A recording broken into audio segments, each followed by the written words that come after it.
The Columbia River flows west between the states of Washington and Oregon. These two states have defined the point at which Interstate 5 crosses the Columbia River as a trouble spot.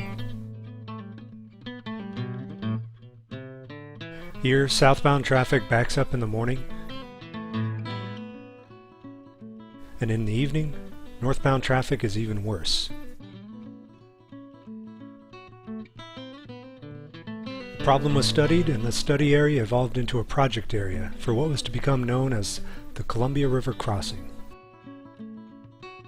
The CRC calls for the creation of a new freeway bridge and for the demolition of the existing interstate bridge.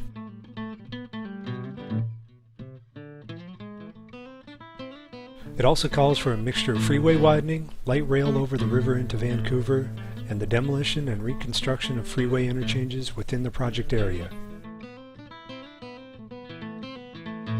If built, the CRC would be the largest public works project in the region's history, costing up to $3.6 billion. That works out to roughly $1,700 for each of the Portland metropolitan area's 2.1 million residents.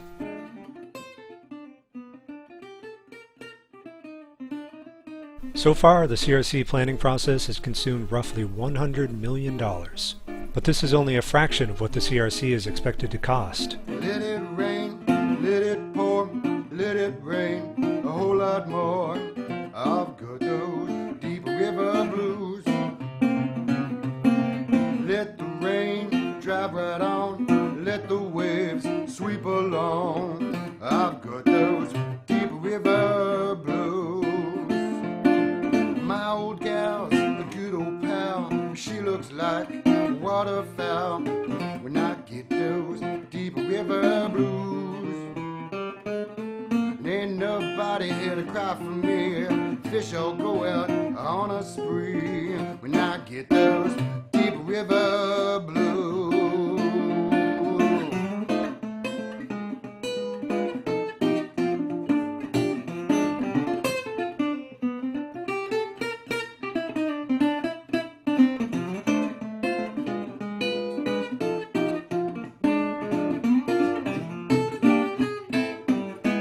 I'm going back to muscle shows. Times are better there, I'm told. I've got those deep river blues. Give me back my old boat, I'll sail her if she'll float. I've got those deep river blues. If my boat sinks with me, I'll go down, can't you see? I've got those deep river blues. Now it's time to say goodbye. If I sink, let me die. I've got those deep river blues.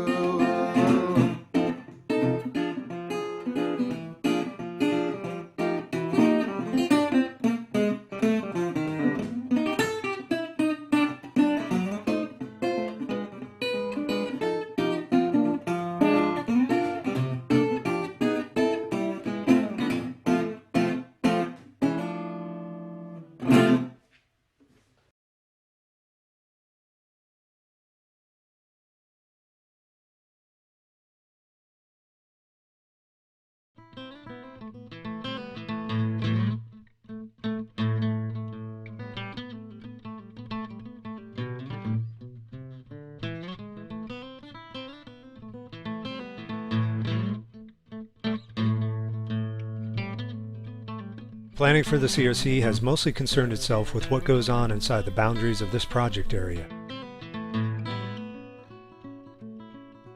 But there are alternatives to be found beyond these walls. For instance, one problem with the interstate bridge is that it has a drawbridge, and this can add to the congestion problem. One solution to this problem can be found just downstream from here in the form of the Burlington Northern Rail Bridge. The rail bridge has a swing span that allows river traffic to pass. In order to pass under both the high point of the interstate bridge and the swing span of the rail bridge, vessels have to perform a maneuver called the S-curve. This can be difficult for large vessels, so they frequently decide to pass through the drawbridge of the interstate bridge instead. One way to solve the S-curve problem would be to update the rail bridge with a center lift span. This would allow the vast majority of vessels to navigate through both bridges in a straight line, and by doing so would prevent most lifts on the interstate bridge.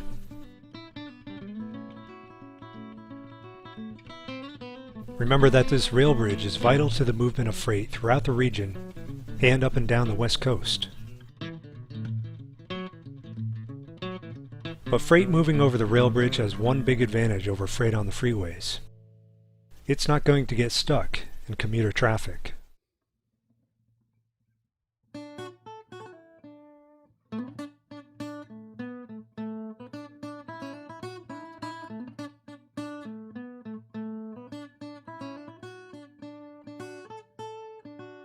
The I-5 Interstate Bridge isn't the oldest bridge in the area.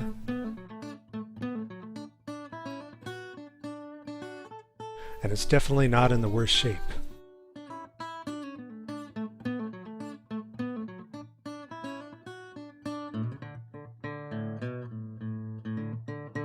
The interstate bridge does need to be seismically upgraded, but the cost of that is cheap relative to the rest of the CRC. The lowest estimate for a seismic upgrade is less than has been spent planning the CRC.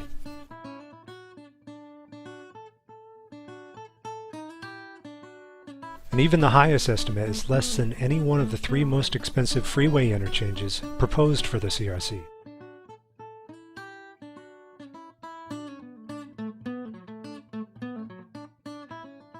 All this freeway construction will pour many new lanes into the heart of the region.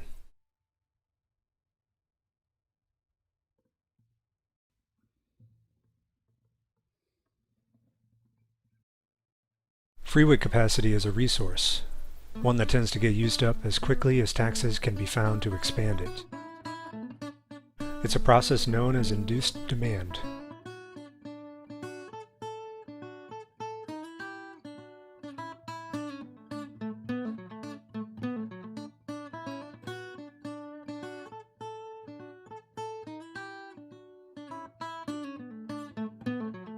This island is home to a big box shopping center, which might explain why so many lanes are planned here, but those stores could very well be replaced in future development.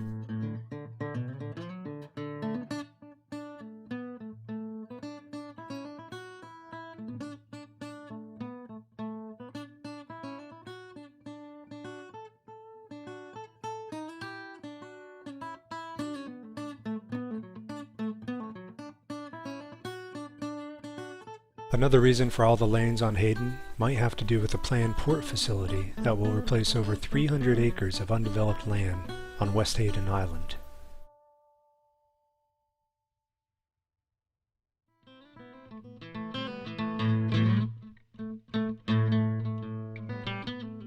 Unlike most states, Oregon and Washington have growth management programs for the protection of farm, forest, and natural areas beyond the boundaries of their urban centers.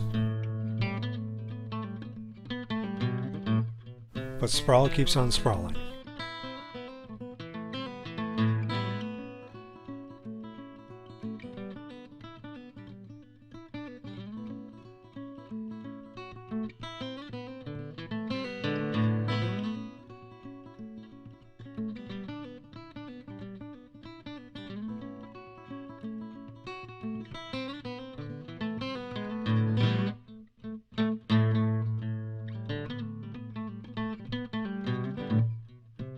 We're on track to pour a huge amount of our region's wealth into a small section of freeway that could weaken our land use policies. We can certainly think outside this box. This region is capable of coming up with alternatives to massive freeway projects. If it wasn't, the Mount Hood Freeway would have torn through southeast Portland long ago. With the right alternatives to the CRC, we can preserve economic vitality, preserve our land, and stay true to our heritage of making smart transportation choices.